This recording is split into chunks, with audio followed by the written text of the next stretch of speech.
hindi lamang dismayado kundi galit si Pangulong Ferdinand R. Marcos Jr.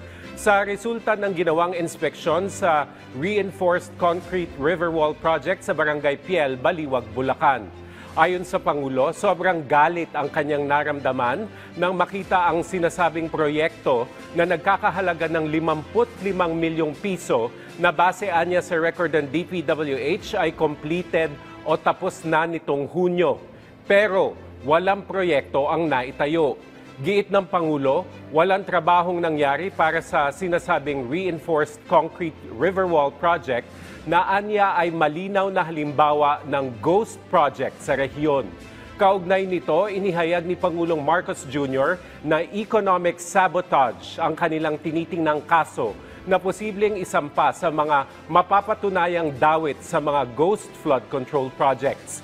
Tiniyak naman ng Pangulo na patuloy ang gagawing imbestigasyon ng pamahalaan sa mga ganitong katiwalian at tutugisin ang mga kontratista na siniguro niyang mananagot.